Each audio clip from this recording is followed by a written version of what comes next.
Hello guys, welcome back to மகிழ் Priya life style. இன்றைக்கி தக்காளி சாப்பாடு செய்கிறது எப்படின்னு பார்க்கலாம். அதுவும் குக்கரில் குலையாமல் எப்படி செய்கிறதுன்னு சொல்லி பார்க்கலாமா. குக்கரில் 3 டேபிள் ஸ்பூன் ஆயில் ஆட் பண்ணிக்கணும். அதுக்கப்புறம் 1 டேபிள் ஸ்பூன் கீ ஆட் பண்ணிக்கணும். நல்லா கீயும் ஆயிலும் காஞ்சதுக்கப்புறம் தான் ஸ்பைசஸ் போடணும். இப்போ ஸ்பைசஸ்க்கு நான் என்ன எடுத்திருக்கேன்னா அன்னாச்சிப்பூ, பிரியாணி இலை, சோம்பு, கடல் பாசி, அது கூட தேவையான அளவு கருவேப்பிலை, 1 பச்சை மிளகாய். நாங்கள் வந்து காரம் கம்மியாக செய்வோம், ஏன்னா பாப்பா இருக்கிறதுனால. நீங்கள் வந்து இன்னும் 2 பச்சை மிளகாய் வேணும்னாலும் நல்லா போட்டுக்கோங்க. அதுக்கப்புறம் 3 வெங்காயம் எடுத்துருக்கேன். வெங்காயம் வந்து நல்லா கோல்டன் ப்ரௌன் ஆகணும். அந்த ஸ்டேஜ் கோல்டன் ப்ரௌன் ஆனால் தான் நல்லா தக்காளி சாப்பாடு டேஸ்ட் கொடுக்கும். இது கூட நான் புதினா கொஞ்சம் ஆட் பண்ணிக்கிறேன். என்கிட்ட கொத்தமல்லி தழை இல்லை, அதனால் நான் கொத்தமல்லி தழை ஆட் பண்ணல. உங்கள்கிட்ட இருந்தால் நீங்கள் ஆட் பண்ணிக்கோங்க, இன்னும் நல்லா டேஸ்ட்டாக இருக்கும்.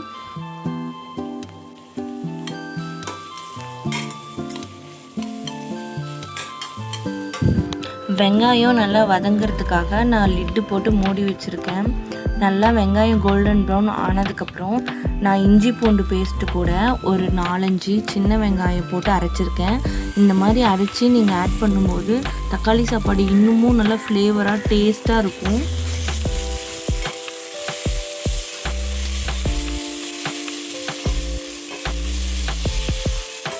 இஞ்சி பூண்டு பேஸ்ட்டோட பச்சை வாசனை போனதுக்கப்புறம் நான் தக்காளி எடுத்திருக்கேன். தக்காளி ஒரு 1/2 கிலோ போட்டிருக்கேன். நீங்கள் தக்காளி சாப்பாடுக்கு மெயினாக தக்காளி பழம் வந்து நல்லா பழுத்த தக்காளியாக எடுக்கணும். அப்போ தான் அதோட டேஸ்ட் வந்து நல்லாயிருக்கும். நீங்கள் காய் வெட்ட எடுத்திங்கன்னா கொஞ்சம் டேஸ்ட் வந்து கம்மியாக தான் இருக்கும். தக்காளி ஒரு 2 நிமிஷம் லிட்டு போட்டு மூடி வச்சிட்டிங்கன்னா நல்லா குலைவாக வெந்துடும். இந்த ஸ்டேஜில் தான் நம்ம வந்து மசாலா ஐட்டம்ஸ்லாம் ஆட் பண்ணணும்.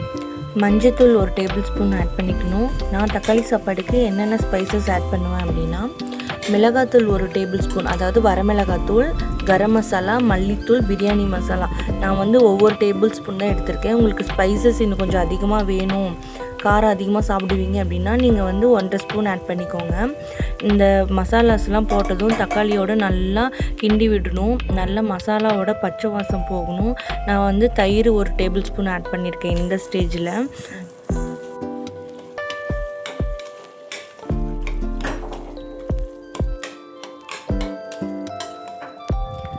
தயிர் ஆட் பண்ணதுக்கப்புறம் நல்லா கிளறி விட்டுட்டு லிட்டு போட்டு மூடி வச்சிடணும்.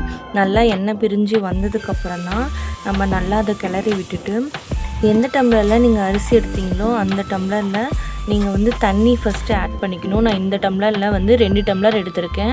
2 டம்ளர்னால் 4 டம்ளர் தண்ணி ஊற்றணும். நல்லா தண்ணி ஊற்றி நல்லா இந்த தண்ணி வந்து கொதித்து வரணும். அப்போ தான் மசாலாவுடைய பச்சை ஸ்மெல் எல்லாமே போகும். லிட்டு போட்டு நல்லா மூடி வைக்கணும். கொதிக்கிற வரைக்கும் வெயிட் பண்ணுங்கள். நான் இந்த தண்ணி கொதிக்கிற கேப்பில் தயிர் பச்சடி ரைத்தா ரெடி பண்ணிட்டேன். இப்போ பாருங்கள், தண்ணி நல்லா கொதித்து வந்துருச்சு. இந்த ஸ்டேஜில் உப்பு கரெக்டாக இருக்கா அப்படின்னு சொல்லி நீங்கள் டெஸ்ட் பண்ணி பார்த்துட்டு தேவையான அளவு போடணுன்னாலும் போட்டுக்கோங்க. எனக்கு உப்பு கரெக்டாக இருந்தது.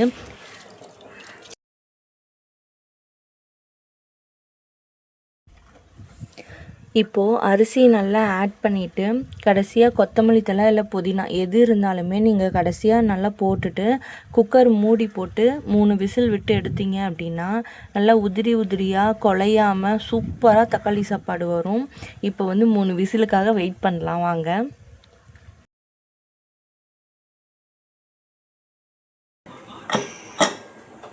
ஓகே, 1